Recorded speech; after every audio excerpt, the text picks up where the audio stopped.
Hello, everybody, and welcome to Nerdity Absurdity Reviews. And today I'm looking at my top 10 action figures of the year. So, this was the year I really started getting into action figures. Everybody's doing a list, thought I'd do mine too.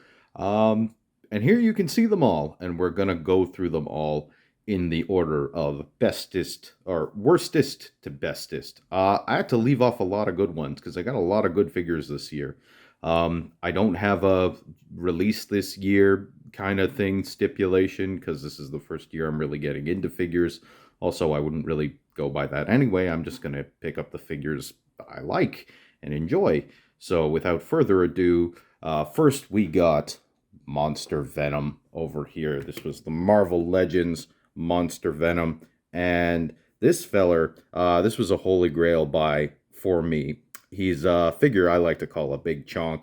He's the Venom I wanted in my collection. He's he's big, he's chunky, he's beefy, he's the way Venom should be. He looks monstrous. He articulates pretty well, and he's fairly solid for Build-A-Figure. This is a repaint, of course, of the MacGargan Build-A-Figure, but they repackaged it with this new paint job. That paint job is nice too, but this is better because it is not a Build-A-Figure. You can just buy the figure you like. The only problem is he's hard to come by now. He's very hard to come by now. I saw him, I think just a little while ago, going for $80 Canadian, which is way too much to pay for a commercially retailing action figure. I think he was, around maybe 40 bucks Canadian or something when he came out. Anyway, I picked him up I was bin diving at a convention, picked him up for 50. So that's pretty good. He's not super articulated. He's got a little bit of attitude there. But I mean, he does have his swivels and he can move things around, get him into certain poses. Stands pretty nice. Yeah, he's just lovely. The reason he's on this list, very, very, very simple. Every time I see him on the shelf, he gives me joy. It's as simple as that. I love looking over at the shelf and seeing this figure. So that's our good friend, Mr. Monster Venom there, knocking over the other figures in this display a little bit. What a treat. What a swell guy. Next, we have a figure that's so big he's not fitting in frame. We have the DC Icons Darkseid. So I'm going to move the camera so you can see this guy. He is too big to even fit in the frame. Just what a beast he is. I love this guy. Found him at a convention. He was, I think, what was he, like 220? Something Canadian. I was able to get him down from 250. Yeah, he's more statue than figure. He's not without his problems. I'm going to get them out of the way because there's much more to like about him, quite frankly. This shoulder pad over here, these shoulder pads tend to come off. That's a thing they warn you about with this figure. I've heard other reviewers talk about that. This one is pretty much off. If it bends even a little bit, oh, actually, it's holding there. Never mind. But it comes off really, really easy. It's basically worn away on this side. He's a thick chunk of stuff. There's very little articulation. He's top heavy, so he tends to bend forward a little bit. Also, he's very, very kind of in a nasty Darkseid type way. If you accidentally catch your finger near one of the few joint parts are in the figure, he can pinch you and he can burst blood vessels under the skin. I've done that. I've caught myself on him a couple times and I've hurt myself pretty badly by trying to pose him up. It hurt quite a lot. Darkseid don't like to be touched, but I mean, other than that, look at him. He is just, the skin detailing is gorgeous. The fact that the cracks are different on the shoulder pads and on the face and on the armor is all different. I love the fact that I set him up on my display and he was fighting all of my Justice League figures at the same time, stepping on a few, holding a few. He's beautiful. Is he going to be the only Darkseid in my collection? No, they got some good ones out there, good ones coming out. If I can get my hands on that McFarlane Gold label, that'll be a nice, like, Superman can just square off with this one guy kind of Darkseid. I think Haya has one coming out or something with a whole bunch of different laser blasting effects. It's Darkseid. Darkseid is amazing. That jewel in the center, I mean, just look at the colors of this guy. He's so big. He towers over everybody else. Anyway, he's an incredibly impressive figure. It's Darkseid. What can I say about him more than he's Darkseid? He's awesome. He's fantastic. He doesn't even fit in the frame. Next we have the mighty Thor. I did a full review on this feller. This is the Disney Select, Marvel Select, mighty Thor there, and what can I say about him? You can see, look at that hammer. I mean, that says it all. That's might be one of the single coolest accessories ever that comes packaged with the figure. And it's, I don't know why people don't talk about uh, Diamond Select more.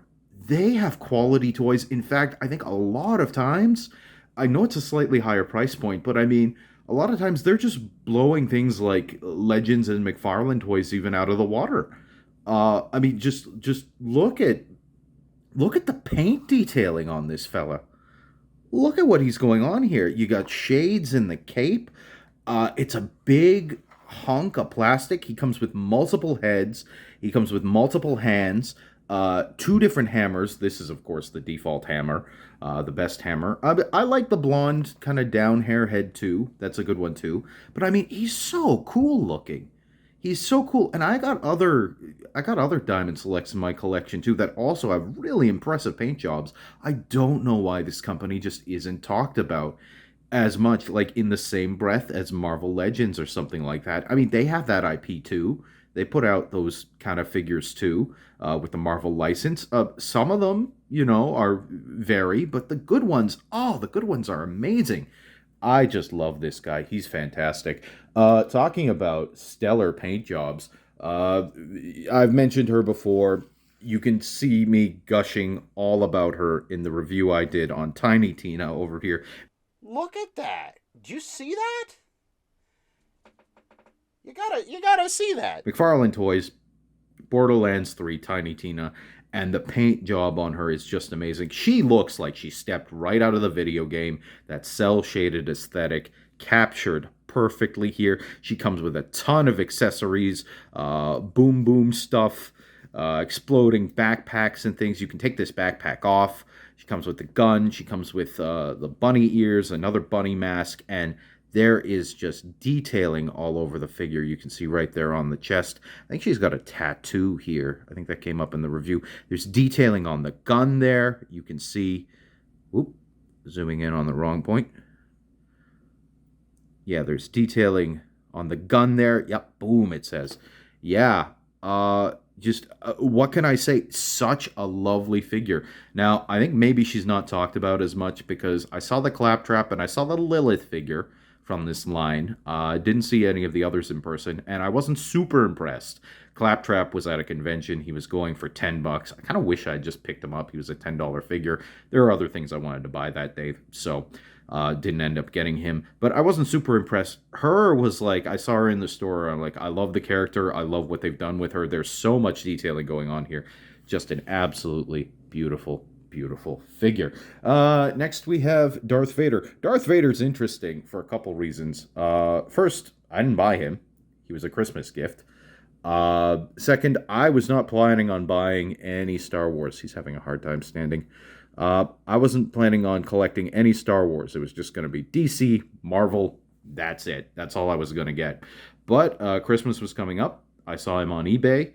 I said, hey, you can get me this gift. He looks pretty cool. I don't know a lot about the figure, but he looks pretty cool, and he's Darth Vader.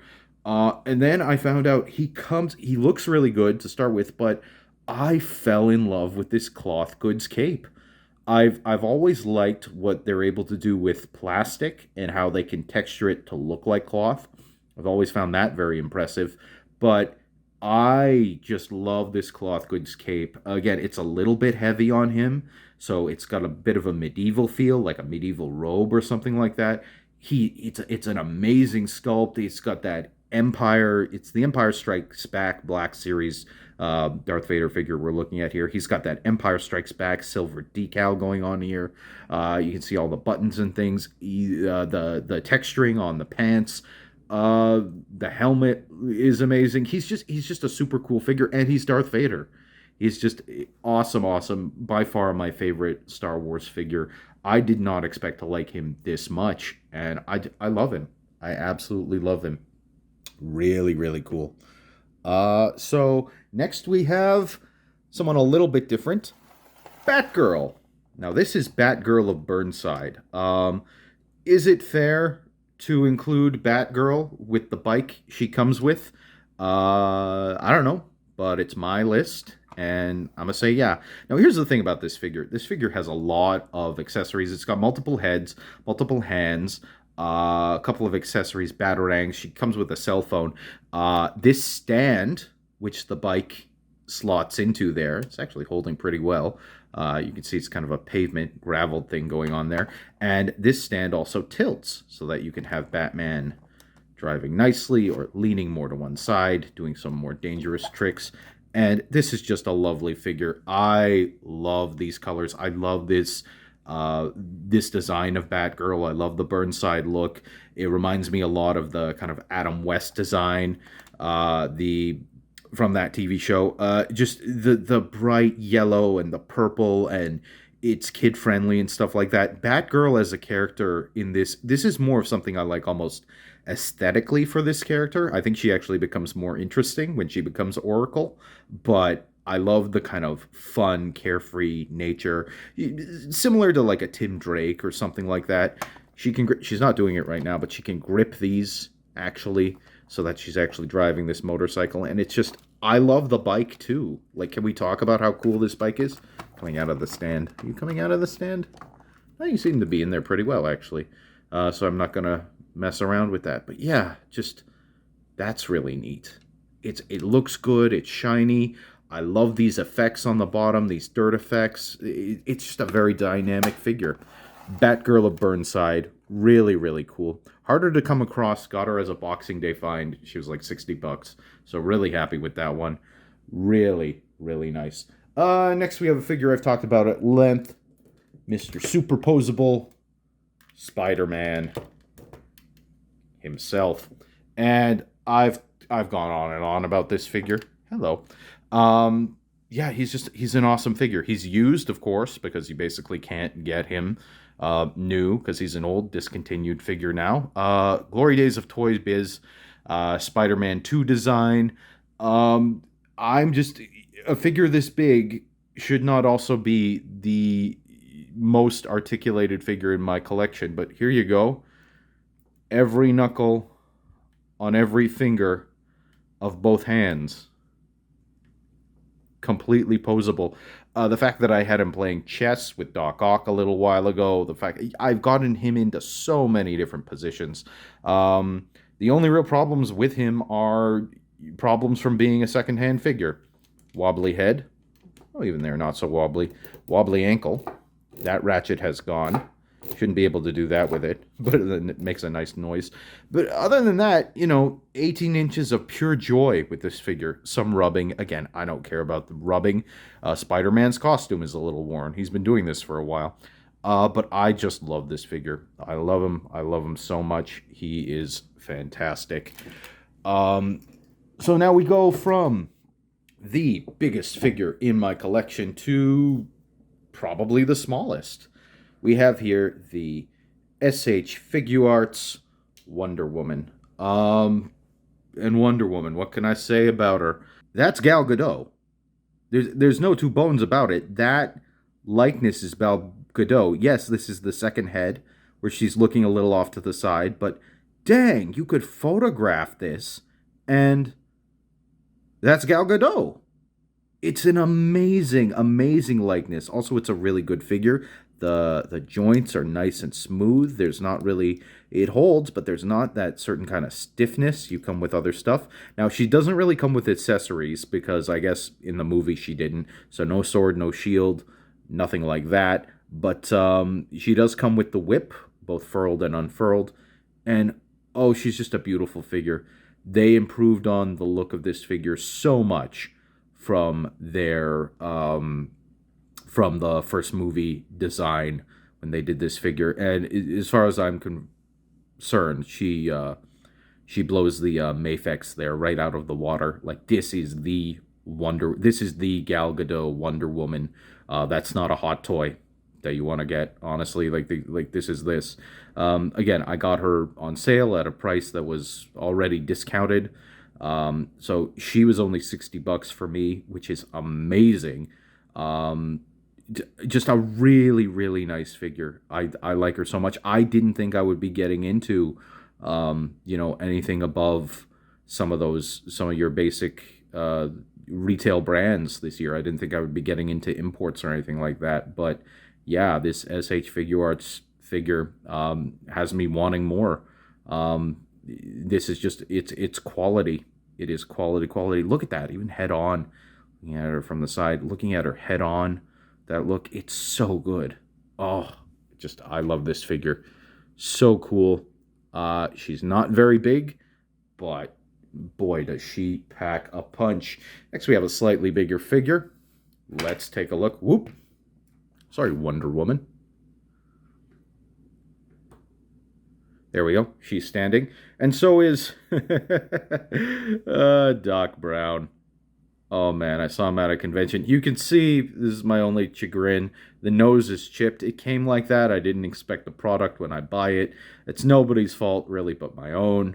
Caveat emptor, but this nose stuff withstanding, I love this figure. I mean, next to Wonder Woman, look at that likeness. It's not just the likeness, it's also the personality of this figure. They capture the essence of Doc Brown with this face, with this head. And sometimes you'll notice that I gravitate towards that. A lot of these, it'll be like that one specific head that just does me, that just gets me. And Doc Brown, like this head does it for me, but everything about him is good. The detailing on his shirt, the cloth here. Oh, look at that. Did somebody's leg get caught on a wire when he was swinging down from the clock tower? You can see the detail on the socks, man. Like, he comes with a couple accessories. Most of them suck. He comes with an alternate head, but why would I ever replace it with this head? Talking about detail. What's that over there? See that red spot? That's where he fell off the his toilet, where he was hanging the clock. Oh, there's even paint detailing on the work gloves there. Look at that. He is just such a beautiful figure. He's so cool. I really gravitate towards I'm not somebody who's gonna, even though the figures are beautiful, I'm not somebody who's gonna gravitate towards Mythic Legions, even though the figures are great, because I don't have an emotional attachment to any of those figures, because they're not characters I know. But I mean, this is a character from one of my favorite movies, one of the best. He's the best mad scientist in fiction, pretty much. Sorry, Victor Frankenstein, you don't got nothing on Doc Brown, and he's beautiful. Everything about him, there's so much detail about him. He's such a nice figure. I don't have a bad thing to say about him, except for that poor chip on the nose. But again, that's not a design problem. That's a I should have looked at this closer before I bought it kind of problem. It was a NECA figure, by the way. But here's another NECA figure. He makes my number one. It is my old pal King Kong. Yeah, this has been the favorite on my shelf for a while, and it'll continue to be. There's many reasons for that. The paint job is amazing. The sculpt is great. The articulation is insane for a figure like this. This is a figure I like to call a big chunk. He's got them ratchets in the legs. Really nice. That'll hold in the arms too, actually. He's got multiple fists, and he's got multiple heads. One is a nice roaring gorilla head, but this is the head for me. This is your 1933 Dopey Kong head. This is somebody who barely knows Kong walked into my room one time where I had these displayed, or Kong was displayed, and took a look at him and said, "Oh, King Kong, not gorilla, King Kong." He is unmistakable as King Kong with this head.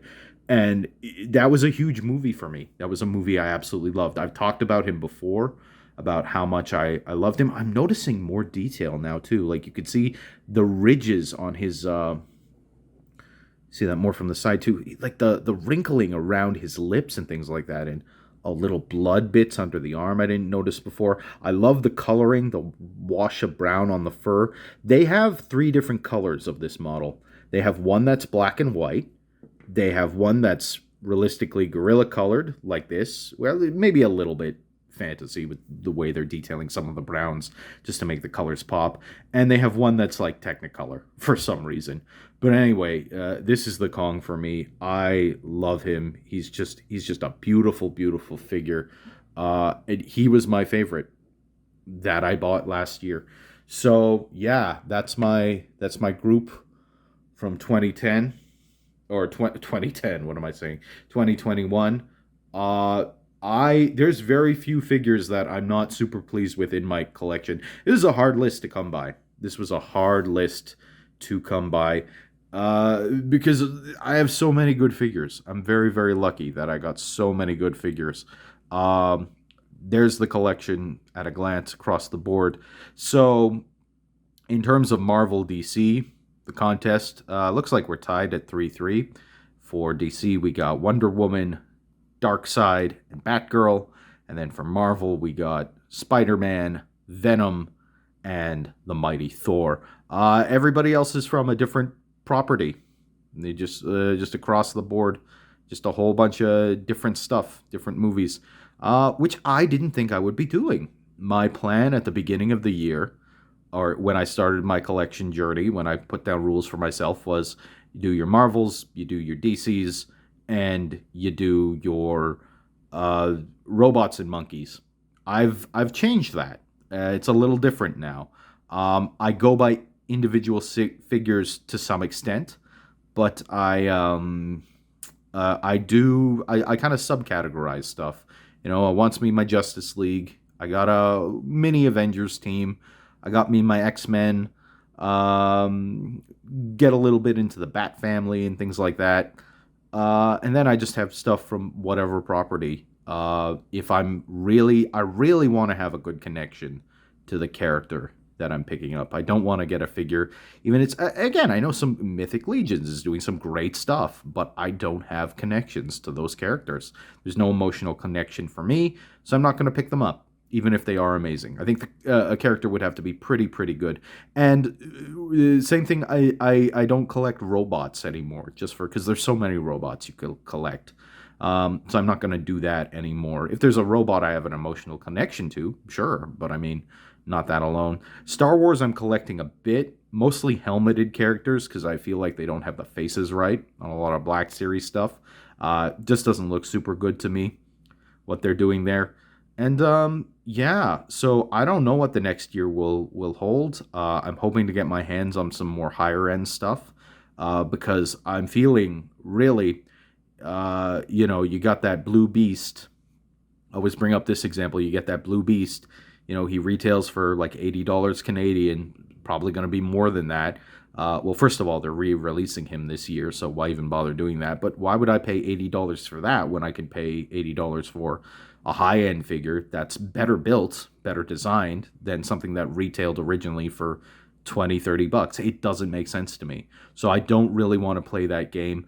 I did this year because I really wanted to complete my X-Men team. I really wanted to complete that team, and I got multiples of a lot of members of the X-Men. But that's another thing too. I try to go after that character that has that image from my childhood, or I really like this interpretation of the character. Like I've got multiple Wonder Woman there. I really liked Gal Gadot's portrayal. I also have a Linda Hamilton one.